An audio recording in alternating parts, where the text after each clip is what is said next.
Bonjour, bienvenue sur le podcast de l'Église évangélique baptiste La Bonne Nouvelle de Dijon. Nous sommes situés aux 5 rues du lycée à Dijon. Vous pouvez trouver des informations sur notre église sur le site internet www.la-bonne-nouvelle.org. Passez une excellente journée ou soirée. Bonjour à tous.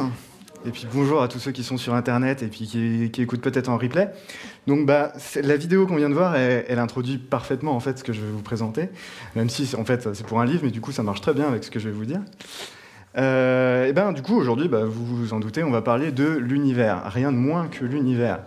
Alors il y a énormément de choses à dire sur l'univers, donc malheureusement il va falloir centrer sur peut-être quelques points, et notamment on va venir sur l'idée du Big Bang.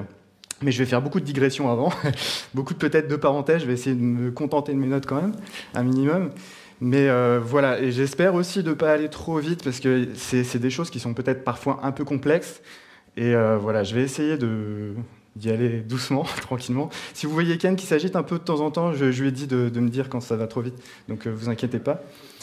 Voilà, donc l'univers. Et déjà, en fait, première question que vous pourriez vous poser, ça n'a rien à voir, mais ça peut vous concerner, enfin, ça me concerne en fait moi, c'est que pour la plupart de ceux qui me connaissent dans cette église, je suis avant tout musicien, et donc pas forcément scientifique et forcément apte à parler forcément de ce genre de domaine d'études. Mais vous le savez peut-être pas, mais jusqu'au lycée, j'étais passionné des sciences. Et même si je faisais de la musique depuis quasiment toujours, c'est justement le problème, c'est que je faisais de la musique depuis toujours. Et pour moi, c'était naturel. Et je me posais pas forcément la question du fait que... c'était normal que je fasse de la musique à côté, mais c'était pas forcément ma direction première. Et donc j'ai longtemps hésité avant de partir dans des études, éventuellement scientifiques, avant finalement de faire de la musique. J'en suis très content. Mais voilà, j'ai toujours continué de m'intéresser énormément à ça. Je voulais à la base plutôt m'intéresser... En fait, je m'intéresse énormément à ce qui m'entoure et me rendre compte qu'en fait, il y a des choses formidables dans ce monde et j'ai toujours voulu savoir comment ça fonctionnait, comment les choses fonctionnaient. Et les meilleurs domaines d'études pour ça, c'est la physique. Parce que la physique, c'est clairement ce qui motive les physiciens, c'est de chercher à comprendre ce qui se passe. Et donc, clairement, moi, je voulais me destiner à faire soit de l'astrophysique, pour m'intéresser à ce qu'était la grandeur de l'univers et ce que je voyais au-dessus, ou à l'inverse, la physique nucléaire aussi, essayer de comprendre pourquoi les choses fonctionnent telles qu'elles sont, la matière, tout ça, tout ce qui nous entoure. Mais finalement, j'ai fait de la musique. Mais voilà, je suis là aujourd'hui parce que je suis resté passionné de tout ça, je continue énormément de me documenter, de lire, de me renseigner, et donc finalement je suis un amateur au courant. Donc voilà. Donc je ne suis pas là pour mes talents scientifiques, mais voilà, quand j'observe l'univers, je suis sûrement comme vous, je me sens tout petit face à cette création, et donc je peux essayer de vous partager certaines petites choses qui me fascinent. Donc fatalement, la première question qui motive les musiciens, justement, dans cette idée de comprendre l'univers, c'est savoir éventuellement comment l'univers se serait formé. Est-ce qu'il a toujours été là ? Est-ce qu'il y a eu un point zéro ? Voilà, ce sont des questions qui se posent. Et pour bien observer ce monde, il faut partir d'observation. Alors, en termes de ciel, on regarde le ciel depuis la nuit des temps. En réalité, depuis des milliers d'années, le ciel est là, donc on le regarde, mais il nous a toujours paru inaccessible et complètement inconnu. C'est quelque chose, voilà, on ne pouvait pas l'atteindre, on ne savait pas voler, on ne savait pas aller dans l'espace, donc c'était quelque chose, on savait que c'était là, on savait qu'on ne pourrait jamais l'atteindre. Et donc on pouvait un peu l'étudier, mais voilà, on avait cette barrière-là, et puis on n'allait pas forcément plus loin à cause de cette barrière. Donc notre vision du monde s'arrêtait à ce qu'on voyait, c'est-à-dire les astres les plus proches, les corps célestes, donc il y a notre étoile, le Soleil, puis les autres planètes qui se baladent peut-être un peu plus vite dans la voûte céleste, qui ont nourri beaucoup de fantasmes et de mythologies. Et puis voilà, milliers d'étoiles qui garnissaient un petit peu toute cette étendue céleste. Et puis en fait, depuis 500 ans, les choses sont parties de manière exponentielle en termes d'observation et de découverte. Alors il y a 500 ans, on a eu vraiment ce boom avec Copernic qui commence, avec Galilée, Kepler, Newton, etc., qui finalement nous ont ouvert complètement notre horizon enfin notre horizon, si on peut parler d'horizon du coup.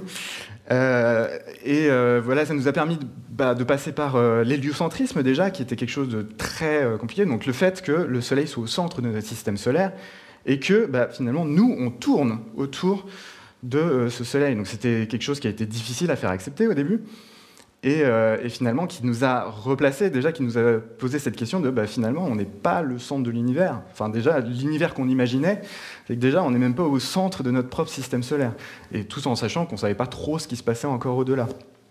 Puis les choses ont encore évolué, on a découvert les premières galaxies, et là on s'est rendu compte en fait on n'était même pas au centre de notre propre galaxie, mais juste dans la banlieue un peu périphérique. Et puis après, on s'est rendu compte qu'il y avait des amas de galaxies, il y avait plein de galaxies autour de nous, des milliards et des milliards de galaxies, et puis qu'on n'était même pas dans une galaxie plus exceptionnelle qu'une autre. Et puis voilà, après les découvertes se sont enchaînées. Il y a 100 ans, c'est de plus en plus exponentiel. Il y a Einstein qui est arrivé, qui lui, il a même prouvé que l'espace et le temps étaient liés.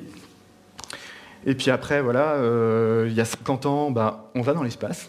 Cette fois, on casse un peu cette barrière de l'inaccessible. On se rend dans l'espace, d'abord les Russes, enfin les Soviétiques, avec Yuri Gagarin, le premier homme dans l'espace.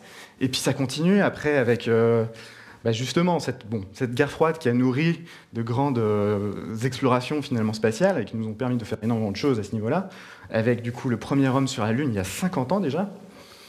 Et puis voilà, ça continue de s'accélérer jusqu'à aujourd'hui. Aujourd'hui, même si on n'en voit pas d'hommes trop dans l'espace, à part dans nos très très proches espaces, dans la Station spatiale internationale, on a quand même des robots qui sont nos yeux finalement déportés et qu'on a envoyés déjà dans tout le système solaire. Donc on a photographié plus ou moins tous les corps de notre système solaire proche, parce qu'il s'étend quand même très très loin. Et on connaît déjà globalement un peu tous les corps célestes qui nous sont proches, jusqu'à Pluton, qui d'ailleurs on a des super photos maintenant depuis quelques années, même de Pluton, qui n'est pas une planète du système solaire, qui n'est plus une planète du système solaire depuis 5 ans. Voilà, et puis chaque année c'est encore pire, on construit maintenant des fusées de fous qui se reposent toutes seules avec SpaceX, voilà, on fait des rovers exceptionnels comme sur, je ne sais pas si vous connaissez Curiosity, qui est maintenant un robot qui se déplace... Ah, j'ai déjà plus de piles ? Ça va leur faire une pause. Non, mais on est en train de perdre le son. Est-ce que ça repart ? Oui, ça repart. Très bien. Donc voilà, je parlais de Curiosity. Ah ouais, SpaceX. SpaceX, c'est un truc de fou. Mais ouais, Curiosity aussi, donc il y a un rover. C'est des missions qui coûtent très très cher, mais qui demandent des dizaines d'années d'études. Et Curiosity, qui est un robot qui maintenant se déplace librement sur Mars. Et surtout... il a réussi à déposer un petit rover qui contenait aussi, qui est pour le coup un hélicoptère, et donc aujourd'hui on sait même faire voler des hélicoptères sur Mars, enfin sur d'autres planètes, et puis ça donne des possibilités énormes pour explorer plus rapidement des surfaces de planètes, et notamment des planètes qui n'ont pas forcément une surface dure comme Mars, et qui serait plus facile du coup à étudier. Alors, voilà, tout ça c'est fascinant, on en apprend de plus en plus chaque année. Et tout ça, finalement, je vous l'ai expliqué avec cette histoire de Terre qui, finalement, n'est pas au centre de tout. Finalement, on se rend compte que notre position n'est pas plus exceptionnelle que ça. Mais en même temps, plus on regarde loin dans l'univers, plus on se rend compte aussi du caractère exceptionnel de notre planète, qui, en fait, réunit des conditions mais complètement folles et considérée un peu d'hasardeuse par beaucoup de scientifiques qui considèrent quand même que c'est incroyable qu'on ait toutes ces conditions-là qui sont réunies pour que nous puissions vivre sur cette planète. Et alors, je voulais juste vous montrer une image de Voyager 1, c'est la photo d'après. Ah ouais, zut, on ne voit pas beaucoup ici. Mais c'est le principe. Mais c'est le but, en fait, ça marche très bien avec le fait qu'on ne voit pas beaucoup, c'est normal. Et en fait, Voyager 1 est la sonde. Donc là, pour le coup, c'est pas un rover, ça s'est pas posé sur une planète, c'était juste un satellite qu'on a envoyé, qui a traversé tout le système solaire, c'était dans les années 70, je sais plus trop. Donc qui a visité, c'est lui qui a fait les premières images, même des corps lointains comme Pluton. Enfin, d'abord Saturne, Uranus, Neptune, et puis après même, on a des photos un peu floues de Pluton. Et surtout, il a fait cette photo-là, qui est une photo qui, à la base, ne servait à rien scientifiquement, mais en fait, ça, le petit pixel qu'on voit là-bas, c'est la Terre. Sauf qu'elle a été photographiée de l'autre bout du système solaire. Et ça a été Ça a été beaucoup parlé par Carl Sagan dans les années 70-80 du coup, et qui s'est servi de ça juste pour montrer qu'en fait on était... tout ce qu'on connaît, en fait, tout ce qu'on a expérimenté, toute l'histoire de l'humanité, tout ce qui s'est passé pendant des milliers d'années, tout ça c'est sur ce petit pixel. ça nous replace assez facilement dans le contexte de l'univers. Donc voilà. Et puis voilà, je voulais juste évoquer aussi que c'est les conditions exceptionnelles qu'on vit, c'est encore pire quand on parle de physique dure, parce que si on considère les forces élémentaires de l'univers, donc il y en a plusieurs, hein, il y a la gravité, l'électromagnétisme, donc la gravité, ce qui fait que nous tombons sur Terre, l'électromagnétisme, ce qui fait que votre magnète va coller au frigo, et puis les forces nucléaires, etc. Si on considère aussi des constantes dans l'univers, comme la vitesse de la lumière, qui est constante, et d'autres constantes comme ça, on s'aperçoit que tout est réglé ultra précisément. Et déjà, rien que là aussi, il y a un énorme coup de bol, parce que si on changeait même une infime valeur de n'importe quoi de ces forces ou de la vitesse de la lumière, ne serait-ce que la vitesse de la lumière, l'univers tel qu'on le connaît ne pourrait pas exister.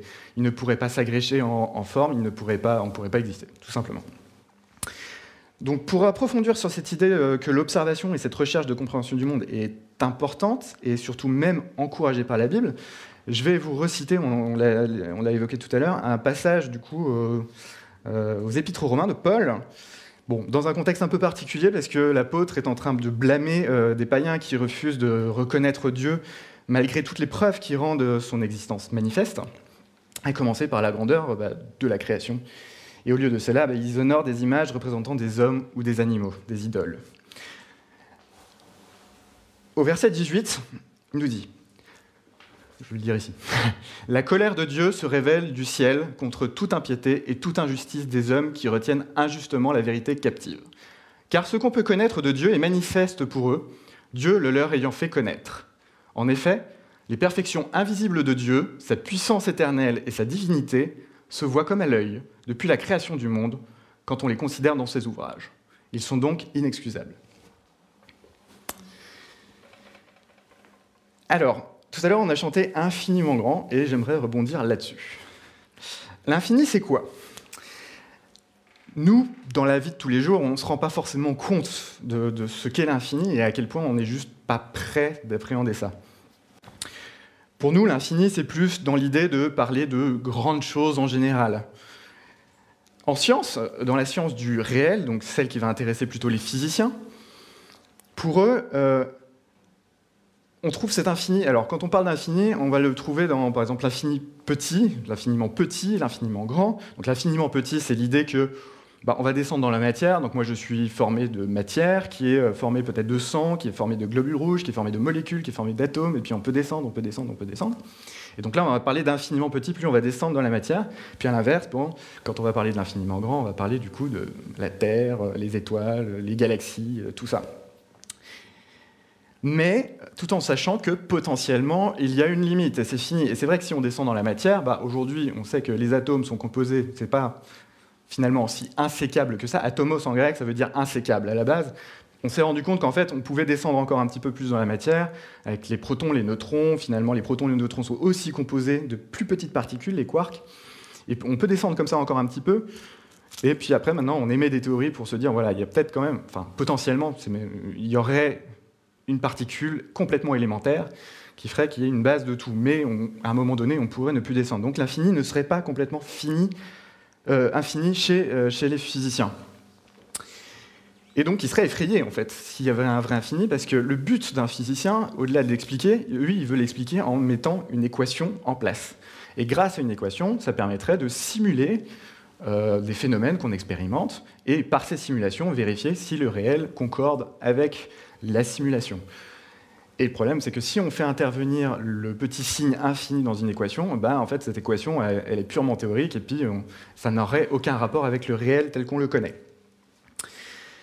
En revanche, l'infini, pour les mathématiciens, eux, ça ne leur fait pas peur du tout. Tout ce qui est théorique, eux, ça leur fait pas peur, tout en sachant non plus qu'ils ne sont pas prêts non plus eux-mêmes à intellectualiser ou à appréhender une quelconque signification de ces nombres infinis. Alors, l'infini dans les nombres, simplement, comment on l'imagine nous ?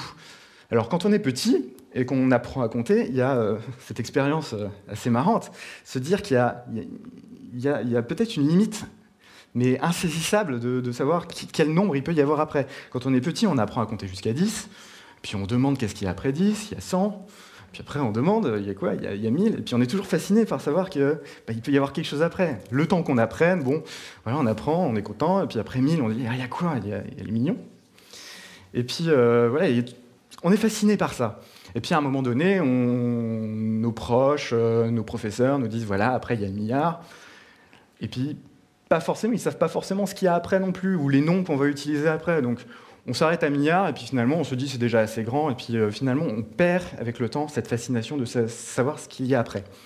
Et puis on arrive à l'école, au collège plus précisément, où on va commencer à manipuler des exposants qui font que, par exemple, on va mettre des puissances au nombre. Donc, par exemple, si je mets 10 et puis derrière je mets de petites puissances, par exemple 35, ça veut dire que je vais utiliser un chiffre qui a 10 avec 35 zéros derrière. Ok, ça commence à devenir des choses très très grandes, mais finalement, ça commence à nous faire ni chaud ni froid. En fraction, pareil, on peut trouver ça quand on est sur la calculette et puis qu'on veut faire une fraction de, par exemple, 1 tiers, 1 sur 3. On met ça dans la calculette, on s'aperçoit que ça donne un 0,33333333 à l'infini. Puis finalement, voilà, on sait que techniquement, ça ne va jamais s'arrêter, mais ça ne nous empêche pas non plus de dormir. Il existe toutefois des nombres qui ont fasciné plus les mathématiciens et puis les gens en général que d'autres par leur caractère infini, et notamment des nombres irrationnels. On va en parler. Alors, parmi ces nombres-là, on trouve le nombre d'or, mais surtout, on trouve pi. Ça parle pi. Et justement, cette beauté des nombres, on le trouve aussi, on l'a trouvé en tout temps, retranscrit dans la géométrie, et ça a inspiré beaucoup d'artistes, d'architectes, ces nombres devenant même des symboles dans diverses créations. Donc on le trouve en tableau, on peut retrouver des choses, on va retrouver des proportions, tout ça va être retranscrit au sein de la géométrie. Et dans les bâtiments sacrés, justement, c'est ça qui est fascinant de voir aussi, c'est qu'il y a une vraie opposition entre des nombres qui seraient simples, qui vont permettre de former des figures comme des carrés, des rectangles, qui font intervenir des nombres entiers, 1, 2. C'est très facile à faire, hein. C'est pour ça que toutes les maisons elles sont fabriquées autour d'un carré, d'un rectangle. Et par opposition à tout ce qui va être autour de cercles, qui fait intervenir pour le coup des nombres plus complexes, comme pi, qui est un nombre qui est déjà un peu plus complexe à fabriquer, à retranscrire en réalité, et à reproduire. Et juste comme ça, je voulais vous mettre un petit exemple avec une église. Alors c'est à Cluny, je crois, si je me... Ouais. Non, ouais. Vézelay, exactement, c'est de Vézelay. Merci. Et on le voit en fait dans tous les bâtiments, on a une construction comme ça, avec cette idée de tout ce qui va être carré, rectangulaire, ça va correspondre au terrestre, quelque chose qui est très facile à comprendre. Et plus on va monter en hauteur, plus on va utiliser des nombres un peu plus complexes à comprendre, insaisissables, pour ce côté insaisissable du ciel. Et on va trouver du coup des figures arrondies, donc là des demi-cercles. Donc on a vraiment un plan carré vers le bas, présenté par les colonnes, puis demi-cercle, et puis même tout en bas, quand on voit les fondations, le plan au sol, vous voyez des rectangles, uniquement des rectangles. Puis plus vous allez monter, vous allez avoir des arrondis autour des clochers, au-dessus des clochers, au-dessus de la nef et du chœur. Et vous avez même un cas encore plus extrême avec Sainte-Sophie, à l'actuel Istanbul, qui pour le coup, en fait, c'est un cube. Donc c'est en 3D. Cette fois, c'est un cube, et sur laquelle on va poser une sphère, qui va être suspendue dans ce cube au-dessus. Et on le voit mieux sur l'image d'après, du coup avec la coupe, on a vraiment cette image du cube et de la sphère qui est dedans. Enfin, il y a même une double sphère, parce qu'il y a une sphère qu'on peut inclure dans le cube, et ensuite la sphère qui est posée là-dessus. Donc voilà pour tout ce qui est symbolisme. Et dernière chose, on va arrêter bientôt avec les maths, juste pour parler de pi, parce que voilà, on l'a quand même évoqué. Donc, bon, simple rappel très très court, pour obtenir pi, vous faites un cercle, vous avez un diamètre de 1, et la valeur du périmètre de ce cercle, c'est pi. Donc on le trouve comme ça, mais en même temps, on est incapable de vraiment le... Enfin, si, on est capable, mais c'est très très compliqué de concevoir ce chiffre-là, et surtout d'y mettre toutes les virgules qui sont après. C'est un nombre irrationnel, donc on en a parlé tout à l'heure, et en fait, un nombre irrationnel, c'est simplement qu'on n'est pas capable de le générer par des nombres entiers dans une fraction. Par exemple, je ne peux pas faire 1 sur 3, ça me donne un nombre irrationnel, ça restera un nombre rationnel. Et là, pi, on ne peut pas le générer juste par une fraction comme ça. On est obligé de passer par la géométrie, ou des calculs de géométrie. Et voilà, donc il est infini, mais il n'est pas périodique. Parce que périodique, quand vous aviez 1 sur 3, vous aviez 0,33333, ça ne s'arrêtait pas. Et du coup, voilà. Non, pi, pour le coup, ça paraît un peu aléatoire. C'est que vous cherchez des décimales, et puis finalement, vous avez tout qui est possible. Et d'ailleurs, justement, ce côté possible dans ce nombre fait qu'on va appeler ça un nombre univers. Tout est dans ce chiffre.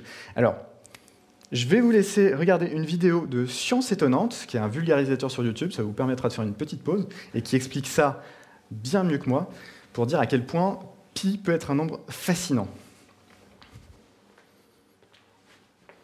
Ce qui est amusant avec pi, c'est que si vous prenez n'importe quelle séquence de chiffres, disons 1, 2, 3, 6, 6, 6, vous pouvez chercher si elle apparaît dans les décimales. Et la réponse est oui, elle apparaît à la 1 371 586e position. Même principe, si je prends 08 1958, la date de naissance de Francis Lalanne, elle apparaît à la position 104 250 003. Et en fait, on pense que ça marche avec n'importe quoi. Toute séquence finie de chiffres se trouverait quelque part dans les décimales de pi. Il suffit juste de chercher assez loin. On dit parfois que pi serait un nombre univers. C'est assez perturbant comme propriété, le fait d'être un nombre univers. À part votre date de naissance et votre code de carte bleue, ça veut dire que si vous prenez la 5e symphonie de Beethoven en MP3, c'est un fichier informatique, vous pouvez mettre ça sous forme binaire, une grande suite de 0 et de 1, et bien cette suite se trouve quelque part dans pi. Et ça marche aussi avec une photo de vous en format JPEG, ou un film de vous. Et même avec un film fictif qui serait genre Le Seigneur des Anneaux avec vous dans le rôle de Gandalf. Ce film hypothétique existe quelque part dans pi. Et voilà, je voulais juste souligner que même en fait en mathématiques, on peut avoir des choses incroyables, et justement cette notion d'infini qui est... Enfin, moi je trouve ça fou. Que dans un seul et même nombre, en fait, vous avez l'intégralité des informations de l'univers, de tout, de vous, de comment vous êtes construit. Tout ça, on peut le retrouver finalement dans pi. Ouais, ça me fait un petit quelque chose. Alors, je vais sortir, ça y est, je sors des maths. Maintenant, on va revenir sur l'univers et un peu décrire ce qu'est l'univers. Donc, historiquement, l'univers, on l'a toujours considéré comme quelque chose de grand. On a toujours vu globalement comment ça marche. Finalement, on a réussi à calculer le mouvement des planètes au fur et à mesure des siècles. On savait prédire même le mouvement des astres, des phases de la Lune. On commençait à savoir comment ça se passait, mais il n'y a pas eu de plus grosses études que ça en dehors du système solaire, en tout cas, ou d'observation en dehors du système solaire. Mais aujourd'hui, maintenant qu'on a les outils d'observation qui nous permettent d'aller bien au-delà du système solaire, de notre galaxie, et puis même quasiment, on peut voir en fait ce qui se passe à l'autre bout de l'univers, même si ça a un sens de parler à l'autre bout de l'univers. Du coup, maintenant, on essaye de trouver cette équation. Je vous ai dit que les physiciens, ils aiment bien tout mettre en équation pour ensuite simuler les choses. Et ils aimeraient bien trouver cette équation de Dieu qui permettrait en fait de simuler l'univers et de simplement le comparer avec ce qu'on observe pour voir si cette équation fonctionne. Et grâce à cette équation, ça nous permettrait de mieux comprendre ce qui s'est passé avant et ce qui va se passer après. Et pour ça, en fait, il y a de grands noms de la science qui se sont penchés dessus. Donc, la photo d'après. Donc, il y en a 3. Il y en a sûrement un que vous connaissez bien, peut-être un peu moins les autres. Alors, vous avez Newton, Kepler et Einstein. Donc, en fait, ce sont eux qui vont poser les bases de la gravitation, de savoir comment les choses tournent dans l'univers, parce que tout tourne autour de tout. Et donc, cette idée que tous les corps s'attirent, et donc potentiellement, ils tournent autour. Et du coup, ça va nous permettre d'anticiper ce qui se passe, d'anticiper les trajectoires des planètes, des astres, de tout ça, et du coup, finalement, comprendre comment l'univers fonctionne. Et éventuellement, remonter dans le temps, savoir que 1000 ans plus tôt, tel astre, techniquement, devait être à tel endroit, et ça nous permet de le simuler, et du coup, plutôt bien d'y arriver. Donc, Newton était le premier avec son histoire de la pomme qui tombe, c'était le premier à se pencher sur la gravité, et surtout à théoriser ça, et de mettre ça sous forme d'équations, des équations qui ont servi après pendant des siècles, notamment avec l'arrivée de Kepler un siècle plus tard, je crois, ou un petit peu plus après, qui lui a permis d'expliquer que les choses tournaient, mais pas forcément en cercle autour des choses, mais ça pouvait être des ellipses aussi, donc une sorte de cercle mais allongé. Et du coup, les équations sont un peu plus compliquées, mais du coup, ça marchait plutôt bien pour tout expliquer dans l'univers, enfin, en tout cas, dans notre système solaire. Mais on a eu un souci quand même avec la première planète du système solaire, qui est Mercure, parce que, en utilisant ces équations-là, on s'apercevait qu'elle était presque à l'endroit où on imaginait, mais il y avait un tout petit décalage et on ne savait pas trop pourquoi. Et puis un jour, il y a un employé de l'Office des brevets de Berne qui est arrivé, pas très connu jusqu'à ce moment-là, qui s'appelait Einstein, et qui, d'un coup, il arrive, il pose la théorie de la relativité restreinte, puis la théorie de la relativité générale, qui, elle, pour le coup, fonctionne de fou. Parce qu'en fait, il a réussi à prouver que l'espace et le temps étaient liés. Et donc, plus un objet est massif, plus il va retenir le temps. Et donc, forcément, les choses qui vont tourner autour, du coup, vont tourner un chouïa moins vite. Enfin, je simplifie à l'extrême, mais en gros, c'est ce qui se passe. Et du coup, ces équations ont permis de faire fonctionner notre univers et de le simuler très facilement. Mais il y a un verre dans la pomme, la pomme de Newton. J'ai voulu faire une blague, mais non, ça marche pas. C'est qu'en fait, dans cette équation qu'il a théorisée, il a rajouté une constante cosmologique. Je vais vous expliquer ce que c'est. En fait, je vais vous montrer après l'équation, il ne faut pas chercher à la comprendre, mais en fait, c'est courant que quand on émet une théorie, qu'on voit que dans l'univers, dans l'aspect réel des choses, il y a des choses qui fonctionnent bien si on rajoute peut-être, si on multiplie par 2 juste un petit bout de l'équation, on le fait. On rajoute ces nombres-là et du coup, ça va devenir des constantes qu'on rajoute dans l'équation, si on s'aperçoit que ça marche bien. Sauf que lui, il a rajouté une constante dans cette équation parce qu'il considérait que l'univers était stationnaire, qu'il l'est et qu'il a toujours été. Qu'il n'y a pas eu de point zéro, que voilà, l'univers est là depuis toujours. Il considérait ça, et du coup, il a rajouté cette constante pour que son équation marche selon ses convictions. Sauf que, d'habitude, on fait ça quand on a une preuve, quand on a une observation qui la montre, et c'était pas le cas. Le problème, c'est qu'Einstein, il venait d'avoir quelques prix Nobel, ses équations, elles sont quand même assez géniales, du coup, on ne disait pas grand-chose à ce moment-là. Et c'est que bien plus tard qu'il admettra que c'était la plus grosse erreur de sa vie. Et pourquoi ? Justement une observation. Et donc là, on va passer à ce monsieur. Quelqu'un ? Alors, juste la photo d'après. Peut-être ça va vous dire un peu plus quelque chose. Est-ce que quelqu'un reconnaît ça ? Hubble, ouais, exactement. Qui a un télescope incroyable. Je pourrais en parler des heures de ce télescope. Il a coûté très cher, mais on l'a bien rentabilisé. Ça fait 30 ans qu'il fonctionne. Il a des petites pannes de temps en temps, mais il fonctionne encore très très bien. Et en fait, du coup, le monsieur qu'on a vu tout à l'heure, donc la photo d'après, Edwin Hubble, donc il a donné son nom à ce télescope parce qu'il a fait quand même des choses assez incroyables. Donc Hubble était un astronome américain qui travaillait sur le mont Wilson avec le télescope Hooker, et c'est le premier en fait à avoir montré qu'il existait des galaxies en dehors de notre Voie lactée. Donc au début, c'était des observations, ça dépendait du matériel en réalité. Donc en fait, plus notre matériel évolue, plus ça nous permet de faire des bonnes observations. Et ce matériel lui a permis de voir qu'en fait, ce qu'on considérait comme des taches, donc on voyait plein d'étoiles, mais parfois on voyait des petites taches un peu floues, on se demandait ce que c'était. Et bien lui, il a réussi à montrer que c'était des galaxies, donc un ensemble d'étoiles similaires aux nôtres, mais à l'extérieur de notre propre galaxie qui est la Voie lactée.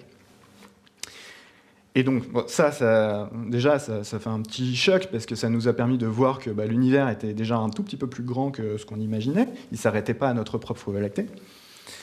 Mais ensuite, il a fait d'autres découvertes qui étaient encore plus fascinantes. Pas que par lui. Alors, c'est aussi dû aux travaux d'une rare femme astronome qui s'appelait Henrietta Swan-Leavitt, que peut-être certains ont déjà entendu s'ils ont vu l'exoconférence d'Alexandre Astier, ce qu'il appelle son intelligence artificielle Swan, justement pour cette raison, qui était une bosseuse qui travaillait dans le labo d'un certain Pickering, je crois, oui, c'est ça, qui, en fait, à l'époque, on n'avait pas d'ordinateur, donc toutes les observations qu'on faisait, on était obligé de les référencer, de les mettre dans des catalogues pour dire que telle étoile, voilà, elle a telle caractéristique, on le met dans le catalogue, mais du coup, c'était un travail qu'on faisait à la main. Et ils avaient du coup, la plupart des astronomes utilisaient du coup des gens qui étaient là juste pour faire ce travail d'ordinateur. Et donc cette femme, elle travaillait énormément, et puis elle a découvert des choses un peu étranges. Et on s'est aperçu en fait que les galaxies qu'on relevait, plus elles étaient éloignées de nous, plus elles étaient rouges. Alors vous allez me dire, ça nous fait une belle jambe. Et en fait, y a un effet qui marche en lumière aussi bien qu'il ne marche avec le son, en acoustique, c'est l'effet Doppler. Et l'effet Doppler, c'est le phénomène qui fait que quand vous voyez une ambulance passer devant vous, quand elle se rapproche de plus en plus, le son est très aigu. Et puis ensuite, le son, plus elle s'éloigne, plus le son devient grave. Le son, en réalité, si on est au niveau de l'ambulance, il ne change jamais. Simplement que comme elle se rapproche de nous, l'onde acoustique va se compresser, et du coup, on aura cette impression que le son est plus aigu. Et à l'inverse, quand ça va s'éloigner, du coup, le son va mettre un peu plus de temps à nous venir à nous, et du coup, on aura cette impression que le son est plus grave. Et bien en lumière, c'est exactement le même phénomène. Nous, on voit la lumière visible. Alors la lumière, c'est un domaine assez vaste, mais la lumière visible qu'on voit, nous, c'est du rouge à peu près au violet. Du coup, l'infrarouge qu'on ne voit pas, mais c'est la limite inférieure, jusqu'aux ultraviolets. Et le fait qu'on voit des galaxies avec les mêmes caractéristiques qu'on connaît dans le reste de l'univers, mais tout en légèrement plus rouge, on va appeler ça le décalage vers le rouge, ça nous a prouvé que plus une galaxie était loin de nous, plus elle s'éloignait vite. Et ça change tout. Parce que grâce à Hubble, on vient de prouver quelque chose en fait, de simplement très important pour nous, c'est l'expansion de l'univers. Parce que si on prouve l'existence d'une expansion, ça veut dire que si on rembobine le film au début, forcément, il y a un point zéro. Il y a un début. Et le problème, c'est qu'on habite dans un univers qui est à la fois contenu, mais aussi contenant. C'est-à-dire que si on le recompresse pour avoir un point zéro, il n'y a rien à l'extérieur, c'est du néant. Donc c'est juste difficile à comprendre, en fait, à intellectualiser. On ne peut pas avoir cette image-là, de savoir que l'espace dans lequel on est, en fait, j'arrive pas à comprendre.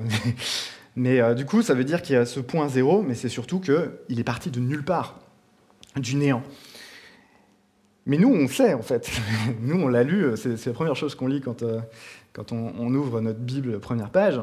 Et au commencement, Dieu créa les cieux et la terre. Il le crée du néant. Et donc, techniquement, grâce à une observation qu'on a faite il y a 60 ans, 70 ans, on vient de redécouvrir ce que les textes avaient déjà décrit. Ces mots divins, extrêmement puissants, de la création, nous, on l'a mal nommé le Big Bang. Qui en fait, c'est pas vraiment une explosion, mais ça, je vais peut-être pas faire une parenthèse encore là-dessus, sinon on va y être pendant... Voilà. Et j'aimerais terminer cette partie juste par une citation d'Anthony Flew, qui était un philosophe britannique connu pour ses écrits sur la religion, qui reconnut que cette découverte fut l'une des plus fortes preuves contre l'athéisme en ces termes. S'il n'y avait aucune raison de croire que l'univers avait une origine, il ne serait pas nécessaire de postuler qu'autre chose l'avait produit. Toutefois, la théorie du Big Bang changea tout. Si l'univers avait une origine, il devenait tout à fait logique et presque inévitable de se questionner sur cette origine. Alors maintenant, on va attaquer ça. Donc aujourd'hui, la théorie du Big Bang, elle fait... ça reste une théorie, parce qu'on ne peut pas aller sur place pour savoir ce qui s'est passé, mais elle fait quand même consensus dans le monde scientifique. Et maintenant, ce qu'on essaie de faire, c'est de tenter d'expliquer ce début. Alors, je vais juste introduire ça par un passage dans Job 36, au verset 26. Je ne l'ai pas mis. Si, je l'ai mis. Dieu est grand, mais sa grandeur nous échappe. Le nombre de ses années est impénétrable. Donc, l'Éternel est éternel. On ne pourra jamais déterminer quel âge il a. Mais possiblement, par contre, on peut déterminer celui de sa création, à partir des équations qu'on a, si tant est qu'elles soient justes et potentiellement utilisables. Comme on connaît la vitesse de l'expansion grâce aux galaxies qu'on a parlé tout à l'heure, il suffit en fait de rembobiner le film grâce aux équations d'Einstein, ces fameuses équations si on enlève les constantes cosmologiques, et du coup, grâce au modèle d'Einstein, les physiciens sont assez sûrs de pouvoir dater l'univers à 13,8 milliards d'années, à condition que ces équations soient justes. Mais ça permet déjà de montrer un âge éventuel à l'univers.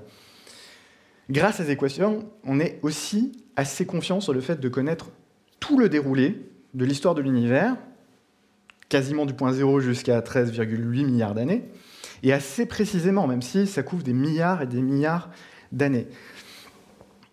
Et voilà, alors juste parce que ça me faisait marrer, je voulais vous montrer l'équation d'Einstein quand même, parce que je l'ai quand même évoquée. Voilà. C'est à la fois, ça paraît pas si compliqué que ça, parce qu'on se dit, il y a tout l'univers qui rentre là-dedans. Mais voilà, juste, alors il faut que je le lise parce que je serais incapable de dire cette phrase. Ça représente un ensemble d'équations différentielles aux dérivées partielles hautement non linéaires du second ordre. Je comprends rien.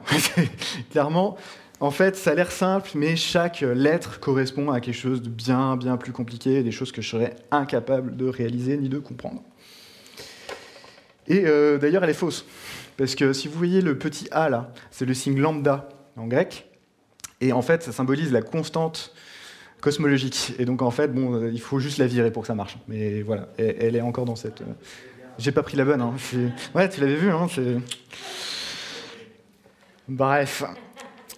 Donc, maintenant que les scientifiques ont quand même une bonne idée de comment l'univers fonctionne et s'est formé, il reste quand même deux très grosses questions que, pour le moment, on est incapable de trouver. C'est simplement déjà quelle est cette force qui fait grandir l'univers, qui fait qu'il s'expand. Parce que ce n'est pas une explosion qui a donné de l'énergie pour que ça aille de plus en plus vite. En réalité, l'univers s'étend, mais il s'étend aussi de plus en plus vite.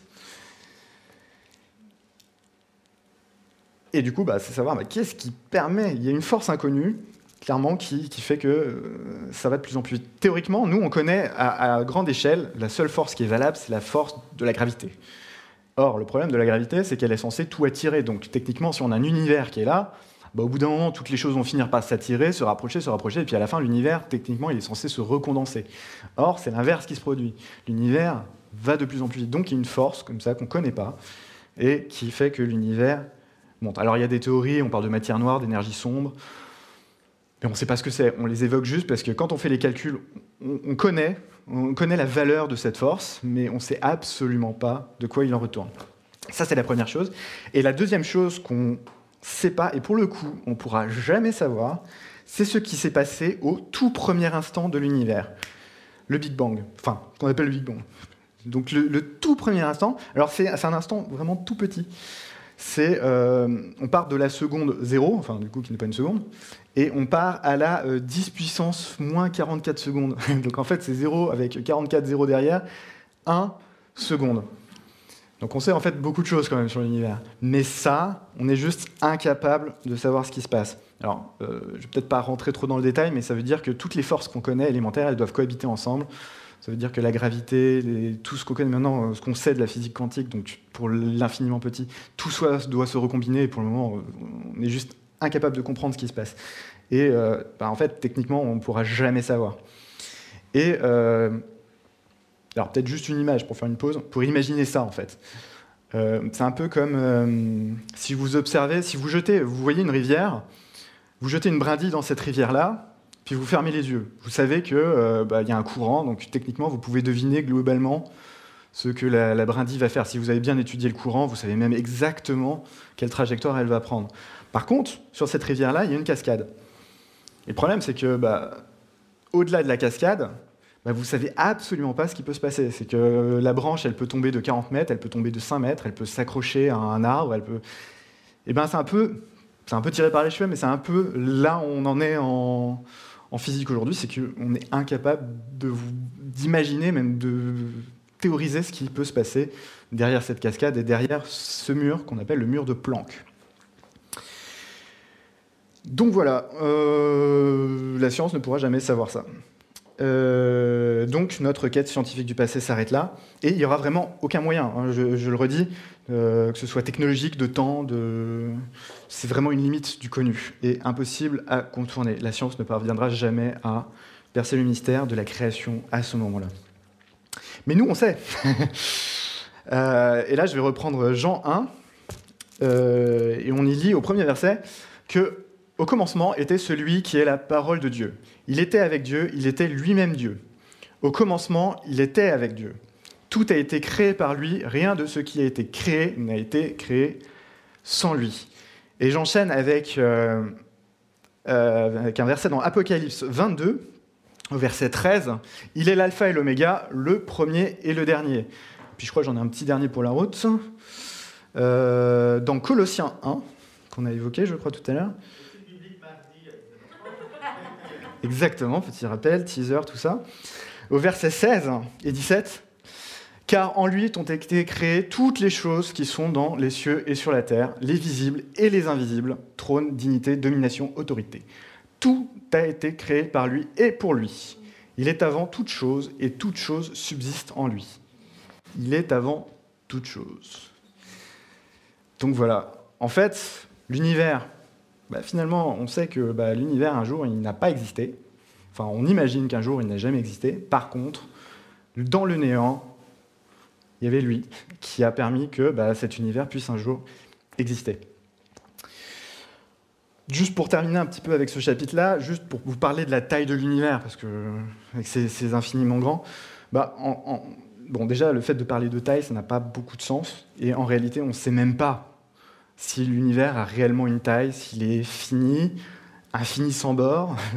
Infini sans bord, c'est simplement de dire, je ne sais pas si vous voyez les jeux vidéo où vous avez un écran limité, et puis vous avancez, et puis au bout d'un moment, vous vous retrouvez de nouveau sur le début de l'écran. C'est un peu cette idée. On ne sait pas si on arrivait au bord, finalement, on bouclait sur un autre endroit dans l'espace. La seule chose qu'on sait, c'est que l'univers... oui, j'ai mis des photos. Ouais, celle-là est bien. C'est que si l'univers a 13,8 milliards d'années, il suffit qu'on regarde le plus loin possible. Et techniquement, cette bulle visible autour de nous, elle est limitée de 13,8 milliards d'années-lumière. Sachant que la lumière est la chose qui va le plus vite dans l'univers et qu'on peut observer. Et donc, c'est la limite connue. Mais sachant que si jamais on se déplaçait au bord de ça, déjà, nous, on est bloqués, on ne pourra jamais le faire. Il faudrait une énergie considérable pour se retrouver de l'autre côté. Mais si on y était, peut-être que de là, on aurait aussi une bulle de 13,8 milliards d'années autour de nous. Tout ça parce que comme l'univers est à la fois contenu et contenant, en fait, le centre de l'univers, c'est vous, c'est ici, mais c'est aussi l'autre côté de l'univers. Le centre est partout. L'endroit où l'univers a commencé, c'est à la fois partout et il n'y a pas de point précis.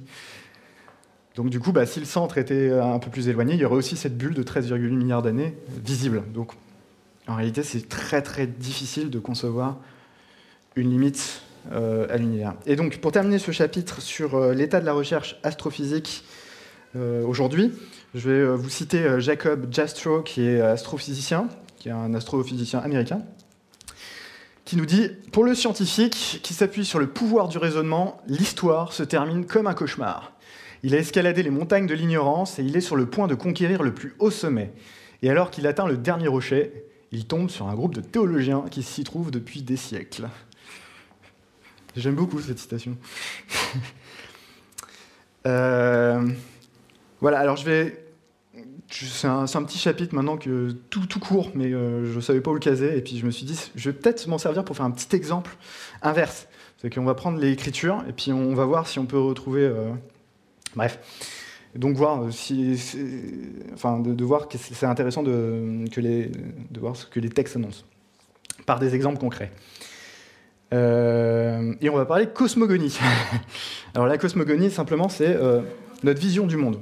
C'est savoir qu'est-ce qu'on imagine du monde qui nous entoure, savoir comment la Terre est formée, comment les astres sont posés sur le ciel, etc. Et du coup, des cosmogonies, à travers l'Antiquité, il s'est passé plein de choses. Et donc, notamment, de savoir comment la Terre, à quoi ressemble la Terre, en fait. Et ça, on a eu des choses très, très différentes dans le monde entier, mais il y a quelque chose de très constant. C'est le fait que, quand on n'a pas la capacité d'envoyer un satellite, de voir la Terre de l'espace, de voir que la Terre est bien ronde, ou simplement d'avoir une étendue assez lointaine de mer pour voir que finalement le bateau va se perdre au fond de l'horizon, si on ne peut pas avoir cette expérience, la seule expérience qu'on a, c'est de voir que les choses sont reposées sur tout. Moi, je repose sur ce plancher repose sur un sol, sur les fondations sur le sol, et puis techniquement, on peut imaginer que tout repose sur quelque chose. Et du coup, toutes les cultures du monde entier, antiques, ont imaginé ça. On a par exemple chez les Chinois, et qui ont partagé cette même philosophie avec les Indiens, cette idée que le monde est posé sur un plateau d'éléphant, qui est lui-même posé sur une grosse tortue, qui est posé sur un serpent qui serait... Alors pour eux, le serpent, c'est lui qui est à l'origine de la création. Voilà, mais du coup, on imaginait plutôt ça. Bon, c'était déjà pas la Terre plate, on voyait que c'était un petit peu ovale, mais on n'imaginait pas à quel point c'était en fait rond. Et puis on a aussi les Grecs, qui eux, on imaginait, eux, c'est Atlas, avec cette idée que Atlas, il porte, lui, l'intégralité du monde terrestre sur ses épaules. Voilà, bon, savoir si... Alors ça, c'est une gravure plutôt moderne, donc avec une terre bien ronde, mais on peut imaginer que c'était quelque chose de plat ou un peu arrondi, aussi un peu à la manière des Indiens, qui reposait sur ses épaules. Mais ils avaient cette conception qu'il y avait forcément soit un objet, soit un animal, soit une personne ou une divinité qui s'assurait de tenir tout ça en place. Et il n'y a que la Bible, en fait, qui fait exception à cette époque-là, alors que tout le monde a des cosmogonies qui ressemblent à ça, à ces époques-là. On a, je vais vous le citer, dans Job, toujours, au chapitre 26, au verset 7. « Il étend le septentrion sur le vide, il suspend la terre sur le néant. » Et en fait, c'est assez incroyable. Alors, le septentrion, c'est simplement la grande ourse. Donc, c'est l'idée d'étoiles dans le ciel. Et tout ça, en fait, Dieu nous explique que tout ça, c'est dans le vide. Ce qui est complètement, je le rappelle, complètement illogique par rapport à l'expérience humaine qu'on peut faire locale. Donc, si on n'a pas l'expérience et l'observation autre, extérieure à la Terre, on en reste à cette imagination que les choses doivent reposer sur quelque chose. Et donc ça, c'est complètement illogique par rapport à ce qu'on imagine. Et donc c'est vraiment une très curieuse idée en soi. Cette force invisible qui tient la Terre en place dans le vide. Mais en réalité, on l'a prouvé il y a 500 ans, la gravitation. Donc il y a quand même une force qui soutient tout ça, mais dans le néant. Voilà, bon, j'arrive à la conclusion, je ne sais pas combien de temps ça fait, je crois que j'ai dépassé largement ce que je pensais faire. Contempler le ciel, en fait, c'est vraiment contempler l'œuvre de Dieu. Et pour ce faire, aujourd'hui, on a de formidables outils scientifiques qui nous permettent de mieux sonder l'univers et ainsi prendre pleinement la mesure de sa beauté et de l'extraordinaire richesse et la grandeur de cette création. On n'est plus à l'obscur temps non plus de Galilée, où scientifiques et responsables religieux faisaient chambre à part. Au contraire, cela nous ouvre maintenant les yeux sur les mécanismes à l'œuvre dans la création et ainsi aussi plus facilement admirer toutes les choses qui sont juste devant nos yeux. Et pour terminer, j'aimerais mettre en relation deux citations qui sont séparées de plusieurs milliers d'années et qui tombent bien, parce qu'il y en a une, c'est une citation d'un scientifique moderne, et l'autre de David dans les psaumes. La première, celle de Max Planck, qu'on évoquait tout à l'heure. C'est lui qui a fixé la limite de l'univers observable, historiquement, qui est un des pères, en fait, aussi de la physique quantique, on ne va pas parler aujourd'hui, et prix Nobel, qui a donné son nom à cette minuscule valeur de temps. Il a dit, alors dans Design in Nature, The Anthropic Principle de Jung, d'après tout ce qu'enseignent les sciences exactes sur l'immensité de la nature, un certain ordre prévaut, indépendant de la pensée humaine. Cet ordre peut être formulé en fonction d'une activité réfléchie. Il y a des preuves d'un ordre intelligent de l'univers auquel l'homme et la nature sont asservis. Et maintenant, je vais vous citer David dans les psaumes, au psaume 19, des versets 1 et 5, enfin 2 et 5 en fait. Les cieux racontent la gloire de Dieu et l'étendue manifeste l'œuvre de ses mains. Le jour en instruit un autre jour, la nuit en donne connaissance à une autre nuit. Ce n'est pas un langage, ce ne sont pas des paroles dont le son ne sont point entendus. Leur retentissement la terre, leurs accents vont aux extrémités du monde.